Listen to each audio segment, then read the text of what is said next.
तो हेलो दोस्तों, welcome to my YouTube channel. तो दोस्तों, आज हम बात करेंगे मोबाइल में यूज़ होने वाले सबसे ज़रूरी कंपोनेंट रजिस्टर के बारे में। तो बेसिकली मोबाइल में सबसे ज़्यादा यही कंपोनेंट यूज़ होता है और इसीलिए इसको जानना और अच्छे से समझना सबसे ज़्यादा ज़रूरी है, क्योंकि इसके बिना मोबाइल को रिपेयर करना लगभग नामुमकिन सा है। तो इस वीडियो में मैं आपको बताऊंगा कि इसका काम क्या होता है और साथ ही में इसका टेस्टिंग और साथ ही में इसका पहचान भी बताऊंगा। और तो चलिए वीडियो को स्टार्ट करते हैं। तो जो रजिस्टर का डिनोटिंग लेटर है वो है आर, और इसका जो सर्किट सिंबल है कुछ इस प्रकार सा है। तो इसको बोनियो में आप लोग देख सकते हो, कुछ इसी प्रकार का रहेगा, 3 प्रकार का। और रजिस्टर मेनली 5 प्रकार का होता है जो फ़ोन में यूज़ होता है, और हर एक का काम अलग होता है। तो सबसे पहला जो रजिस्टर है वो कहलाता है चिप रजिस्टर, और ये मतलब वोल्टेज को क्षमता के आधार पर रोकता है। मतलब जितने वैल्यू का रजिस्टर होगा वैसे वोल्टेज से रोकने का काम करता है। और दूसरा रजिस्टर है ज़ीरो वैल्यू, या कुछ लोग इसे फ्यूजिबल रजिस्टर भी कहता है। ये बैटरी में लगा रहता है ज़्यादातर, और इसे हम खोल के जंपर भी कर सकते हैं। तो तीसरा जो रजिस्टर है एनटीसी रजिस्टर या थर्मल रजिस्टर, और कुछ लोग इसे थर्मिस्टर भी कहता है। तो इसका काम होता है मोबाइल में टेम्परेचर को सेंस करना। मतलब ये जब इस पर टेम्परेचर ज़्यादा होता है तो ये अपनी क्षमता को कम कर देता है, और इसीलिए सर्किट जो है ख़राब नहीं होता है। तो चौथा जो रजिस्टर है वो है करंट सेंस रजिस्टर। ये इसका नाम देख के ही पता चलता है कि ये करंट को सेंस करने का काम करता है। जो वोल्टेज वगैरह है उसे सेंस करने का काम करता है, और इससे मतलब चार्जिंग में जो लगाते हैं चार्ज वो सेंस करता है, और साथ ही में बैटरी से जो करंट आता है वो भी सेंस करता है। मतलब एक तरह से कह सकते हैं ये वोल्टेज को सेंस करता है। और पांचवा जो रजिस्टर है वो एलडीआर रजिस्टर है। ये मतलब लाइट है एक तरह का, जो मोबाइल में फ्लैश लाइट होता है वही होता है वो रजिस्टर। छोटे छोटे रजिस्टर से ये बना होता है, तो इसे लाइट डिपेंडेंट रजिस्टर कहा जाता है, और शॉर्ट फॉर्म है इसका एलडीआर रजिस्टर।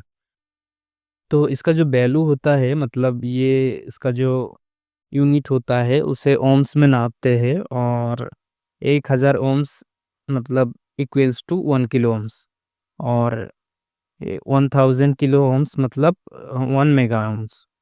तो यही था ये वीडियो मतलब रजिस्टर के बारे में। तो अभी हम आपको दिखाएंगे कि जो चिप रजिस्टर है वो कैसा दिखता है, जीरो वैल्यू रजिस्टर कैसा दिखता है, एनटीसी रजिस्टर कैसा दिखता है, और साथ ही में current register and LDR register कैसा दिखता तो है। फ्रेंड्स, मैं अभी आ गया बोर्ड की स्क्रीन पे। तो यहाँ पे मैं आपको दिखाऊंगा कि रजिस्टर कैसा दिखता है। तो यहाँ पे मैं थोड़ा जूम कर लेता हूँ। तो यहाँ पे देख सकते हो जो छोटे छोटे कंपोनेंट है ये सब रजिस्टर है, और यहाँ पे जो ब्लैक दिख रही है ये रजिस्टर है, और ये जो दोनों तरफ देख रहे हो ये कॉयल है। कॉयल भी रजिस्टर की तरह दिखता है, लेकिन कॉयल थोड़ा अलग होता है। वो मैं जब कॉयल की बारी आएगा तो मैं बता दूंगा कॉयल क्या डिफरेंट है रजिस्टर से। तो बाकी मैं दिखाता हूँ। और यहाँ पे देख सकते हो ये भी रजिस्टर है, और ये सब रजिस्टर है। ये काला काला दिख रहा है, ये सब रजिस्टर है। और आप लोग कॉयल के बारे में डिफरेंस पता कर लोगे जब कॉयल की बारी आएगा। तो जो रजिस्टर है वो आप लोग माइक्रोस्कोप में देख लो। जो रजिस्टर की ऊपरी हिस्सा है वो ब्लैक होता है, दोनों तरफ सिल्वर होता है, और जो नीचे के साइड होता है वो वाइट होता है। तो अभी आप लोग देख सकते हो मेरे पास एक बोर्ड है और इसमें छोटे छोटे रजिस्टर लगे हैं। तो इसी को हम चेक करेंगे मल्टीमीटर से। तो मेरे पास अभी माइक्रोस्कोप की कैमरा नहीं है, इसलिए मैं माइक्रोस्कोप में नहीं दिखा सकता, लेकिन आपको नॉलेज ज़रूर मिलेगा इससे। तो सबसे पहले तो आपको क्या करना है, अपना जो मल्टीमीटर है उसको 200 ओम्स पर सेट करना है। और उसमें अगर वैल्यू ना आए फिर हम 2000 पे सेट करेंगे, फिर 20,000 पे, फिर 200 के पर, और फिर 2000 के पर, ऐसे करके चेक करना होता है। क्योंकि कुछ कुछ रजिस्टर ऐसा होता है कि वो 200 ओम से ज़्यादा होता है, तो हो सकता है वो 10 किलो हो, या फिर 200 किलो हो, 100 किलो हो, कुछ भी हो सकता है। तो वो नॉर्मली 200 ओम्स पर सेट करके वैल्यू नहीं दिखाता है, या फिर 20 किलो ओम्स पर सेट करके वैल्यू नहीं दिखाता है। तो हमें मोड को चेंज करके चेक करना पड़ता है, और जिसमें वैल्यू आ जाए वही से मतलब सही है रजिस्टर। तो यहाँ पे मैं अभी पहले 200 ओम्स पर सेट करके दिखाऊंगा। तो ये रजिस्टर आपको शायद कैमरे में नज़र नहीं आ रहा है, लेकिन ये रजिस्टर है। तो देख सकते हो इसमें वैल्यू आ गया है, ये लगभग 60-65 ओम्स का है। तो इसमें 200 ओम्स पर सेट करने पर भी इसमें वैल्यू आ गया है, तो ये सही है। तो अभी हम दूसरा देखते हैं, तो इसमें अभी एक और रजिस्टर है, तो देख सकते हो ये वैल्यू आके चली गई, मतलब ये 200 ओम्स से ज़्यादा है। तो हमें अभी मोड को चेंज करना है और 2000 ओम्स पर करना है।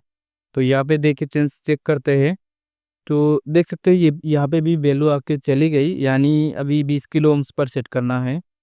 और यहाँ पे भी, हाँ, यहाँ पे वैल्यू आ गया है। ये मतलब एक तरह से मान सकते हो 2.2 किलो ओम्स का हो सकता है ये, इसीलिए 200 ओम्स पर नहीं आ रहा था।